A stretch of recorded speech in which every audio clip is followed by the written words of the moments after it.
दोस्तों नमस्कार। मैं ज्योतिषाचार्य एडी शास्त्री और आपके अपने YouTube चैनल नक्षत्र एस्ट्रो वर्ल्ड में मैं आप सभी का सादर अभिवादन करता हूं। दोस्तों, हमारे ग्रहों के राजा सेनानायक सेनापति मंगल राशि परिवर्तन करने जा रहे हैं।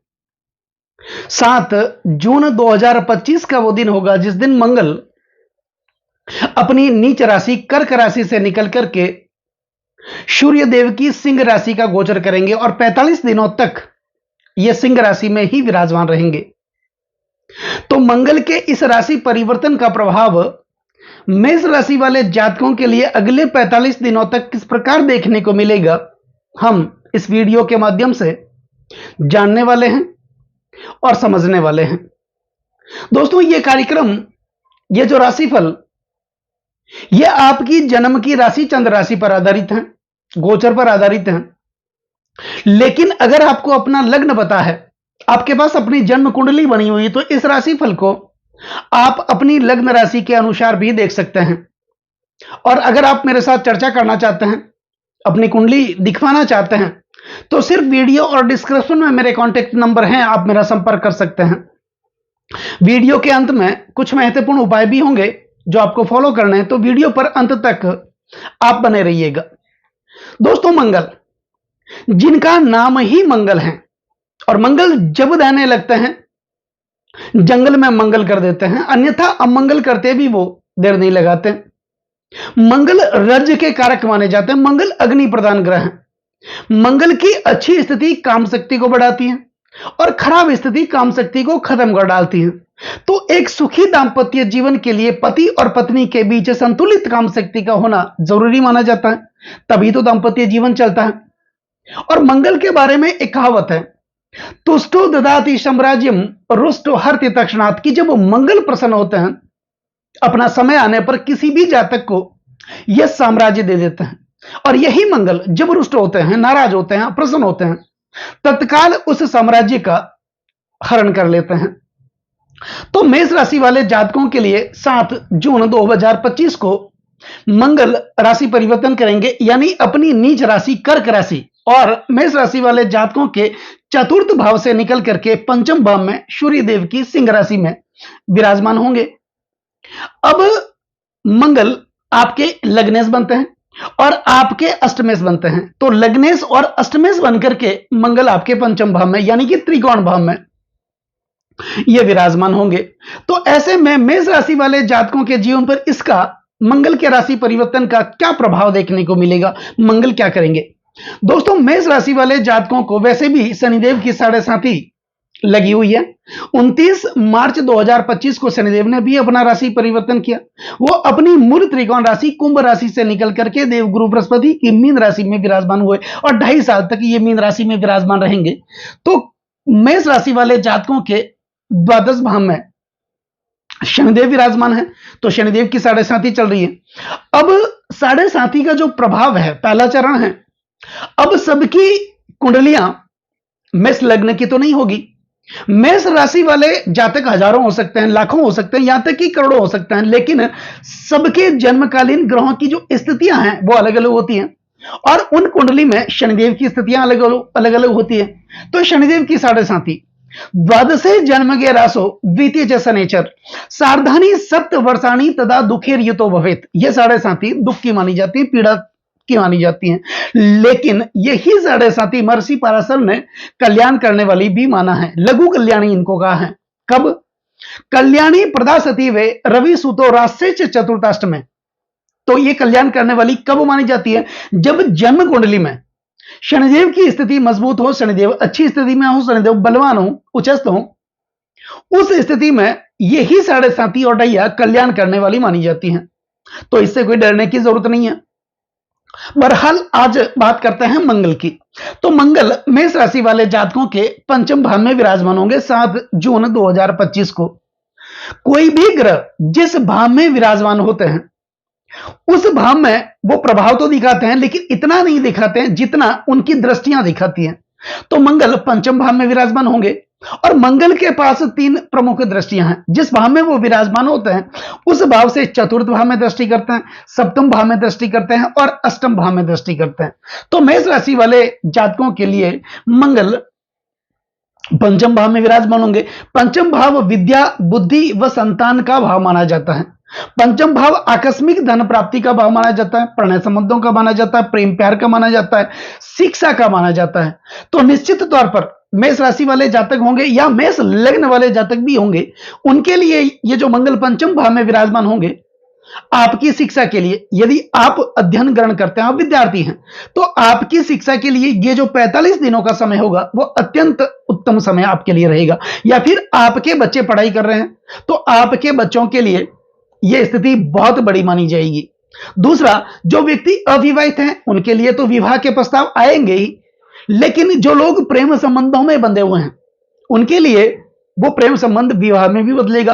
आकस्मिक धन प्राप्ति का भाव भी माना जाता है। तो निश्चित तौर पर इन 45 दिनों में आपके जीवन में आकस्मिक धन प्राप्ति यानी कोई ना कोई मांगलिक कार्य, सामाजिक कार्य आपके जीवन में हो सकता है। दूसरी बात, यह भाव संचित कर्म का भाव माना जाता है। तो जो आपने मेहनत की पिछले कई दिनों से, कई महीनों से, कई वर्षों से, उस मेहनत का फल यह मंगल आपको निश्चित तौर पर देने वाले हैं। अब मंगल आपके पंचम भाव में विराजमान होंगे और इनकी चतुर्थ दृष्टि होगी आपके अष्टम भाव पर। अगर देखा जाए तो अष्टम भाव लग्न से अष्टम होने के कारण इस भाव को मारक भाव कहा जाता है। और मारक भाव में कोई भी ग्रह बैठ करके, वैसे तो मार्केस बनता है, लेकिन मंगल यहां पर अष्टमेश भी है और पंचम भाव में विराजमान होकर के चतुर्थ दृष्टि से यह अष्टम भाव को देखना। तो थोड़े समय के लिए अगर आप विचार करें तो पीड़ाकारक किसके लिए? अगर आप असुरक्षा की भावना से काम करेंगे तो आपके लिए पीड़ाकारक है। या फिर गाड़ी चलाते समय अगर आप विशेष ध्यान नहीं रखेंगे तो आप दुर्घटनाओं के शिकार भी हो सकते हैं, क्योंकि मंगल की दृष्टि है। मंगल उग्र प्रवृत्ति के ग्रह हैं, मंगल कामक ग्रह हैं, दिमाग को डाइवर्ट भी कर देते हैं, दिमाग में उग्रता लाते हैं, वाणी में कटुता लाते हैं। तो यहां पर थोड़ी बहुत बातों का ध्यान, सावधानी तो आपको रखने की जरूरत है। किसी से बातचीत करते समय अपनी भाषा की मर्यादा आप बना करके रखें, जिसके कारण लोगों के साथ आपके संबंध न बिगड़े, इसका भी विशेष ध्यान रखना है। दांपत्य जीवन में अगर पति पत्नी दोनों एक दूसरे की भावनाओं को समझ करके अगर कार्य करेंगे तो निश्चित तौर पर आपको कभी भी असफलता का सामना देखने को नहीं मिलेगा। लेकिन अगर दोनों में से किसी एक को भी ईगो की समस्या है, अपने आप को ही बड़ा दिखाने की समस्या है, शंकाशील स्वभाव है, तो इसको छोड़ करके अगर आप प्रेम के साथ रहेंगे तो निश्चित तौर पर यह समय आपके लिए अच्छा रहेगा। लेकिन इस प्रकार की प्रवृत्ति आप रखेंगे तो यही मंगल आपके जीवन में आपको दुर्घटनाओं का शिकार बना भी सकते हैं और दांपत्य जीवन में अलगाव भी पैदा कर सकते हैं। लेकिन यह भी नहीं भूलना है कि यही अष्टम भाव प्राप्ति व परिवर्तन का भाव भी माना जाता है। यह भाव आध्यात्म का भाव माना जाता है और वैराग्य का भाव माना जाता है, गहन रिसर्च का भाव माना जाता है, ऑकल्ट साइंस का भाव माना जाता है, यानी आपके अंदर के व्यक्तित्व का भाव माना जाता है। तो मंगल पंचम भाव में ये सेनानायक है, सेनापति है, पंचम भाव में विराजमान होकर के चतुर्थ दृष्टि से ये आपके अष्टम भाव को देखेंगे। आपके अंदर का जो पराक्रम, आपके अंदर का जो साहस है, ये बाहर लेकर के आएंगे, यानी आपके अंदर छुपी हुई प्रतिभा को ये बाहर निकाल करके लेकर के आएंगे। कोई न कोई धार्मिक कार्य जहां भी होंगे, सामाजिक कार्य होंगे, मांगलिक कार्य होंगे आपके आसपास, वहां पर आप बढ़ चढ़ करके हिस्सा लेंगे, क्योंकि अगर आप नेतृत्व क्षमता करेंगे, और मंगल सेनापति है, सेनापति का काम ही नेतृत्व क्षमता करने का है, यानी कि आगे रखने का है। तो अगर आप किसी भी कार्य में, सामाजिक कार्य में, जहां अच्छे कार्य हो रहे हैं, वहां पर अपने आप को आप आगे रखेंगे तो निश्चित तौर पर आपके जीवन में मान सम्मान व पद प्रतिष्ठा की प्राप्ति होगी। यह भाव परिवर्तन और प्राप्ति का माना जाता है। तो इन 45 दिनों में आपके जीवन में कोई ना कोई बड़ी प्राप्ति, बड़ा परिवर्तन होगा। कोई ना कोई पदोन्नति भी हो सकती है, प्रमोशन भी हो सकता है, आपको कोई नई जिम्मेदारी भी मिल सकती है। आप तय समय पर उस जिम्मेदारी का निर्वाह करते हुए आप आगे बढ़ेंगे तो आपकी कदगाड़ी बढ़ने वाली है, आपका सामाजिक दायरा है वो आपका बढ़ने वाला है। निश्चित तौर पर आप कोई भी कार्य अपने निश्चित समय पर कर लेंगे और अपनी जिम्मेदारी को समझेंगे, चाहे वो जिम्मेदारी सामाजिक कार्यों में हो, दांपत्य जीवन में हो, परिवार में हो, कुटुंब में हो, समाज में हो, जहां भी हो, आप अपने आप को आगे रखने की कोशिश करेंगे। तो यहां पर अगर आप व्यापारी हैं तो कोई ना कोई बड़ी डील आपके साथ इन 45 दिनों में हो सकती है। या फिर अगर आप नौकरी करते हैं तो आपका प्रमोशन भी होगा और कोई ना कोई बड़ा प्रोजेक्ट आपको मिलेगा। अब मंगल की सप्तम दृष्टि आपके एकादश भाव पर यानी कि त्रिषणाय भाव पर जा रही है। शनि की राशि कुंभ राशि पर जा रही है। मंगल अच्छे अच्छे भाव में विराजमान होकर के सूर्य की राशि में, यानी सूर्य कौन है? सूर्य राजा है और मंगल सेनापति है। सेनापति राजा के घर में 45 दिनों तक विराजमान होंगे तो आपके जीवन में एक कुशल रणनीति का विकास होगा।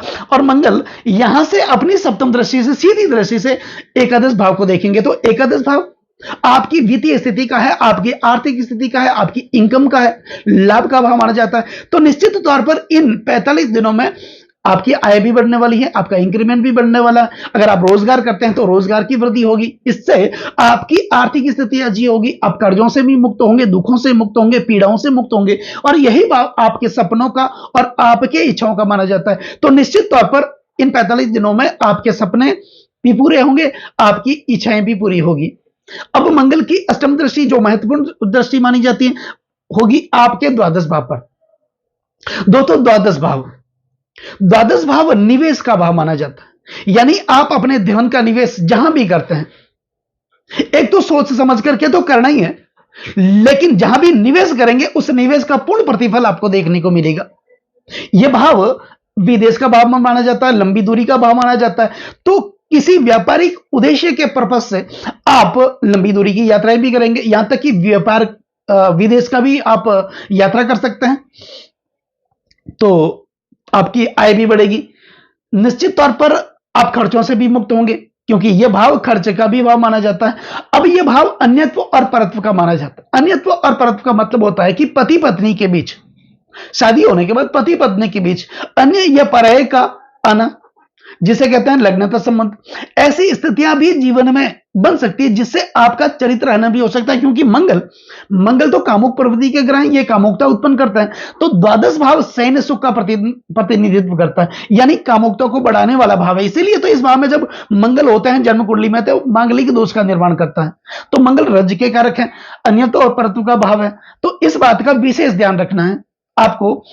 पथभ्रष्ट आपको नहीं होना है, अपने दिमाग का इस्तेमाल करना है, पति पत्नी के संबंध को मजबूती देते हुए आपको आगे बढ़ना है। वाहनों में बहक के ऐसा कोई गलत कार्य भी नहीं करना है, गलत संगत में आपको नहीं जाना। इसके अतिरिक्त मंगल की स्थिति बहुत बढ़िया है। मेष राशि मेष लग्न वाले जातकों के लिए 7.5 का इतना बड़ा प्रभाव आपके ऊपर नहीं होगा। अगर आपकी जन्म कुंडली में शनिदेव की स्थिति मजबूत होगी, अच्छी होगी, तो कोई बड़ी प्रॉब्लम आपको नहीं होने वाली है। तो दोस्तों अब बात करते हैं कुछ महत्वपूर्ण उपायों की। तो उपाय में क्या करना है? उपाय में अगर आप कर सकते हैं तो इन 45 दिनों में हनुमान चालीसा का पाठ आप स्वयं करें। दूसरा, घर में एक बार सुंदर कांड का पाठ जरूर करवाएं। हनुमान जी के मंदिर में जाएं शनिवार या मंगलवार के दिन, या रेगुलर अगर आप जा सकते हैं तो सोने पे सुहागा। अब बजरंग बली के दर्शन करें। बूंदी के जो लड्डू होते हैं उनका प्रसाद आप गरीबों को वितरण करें।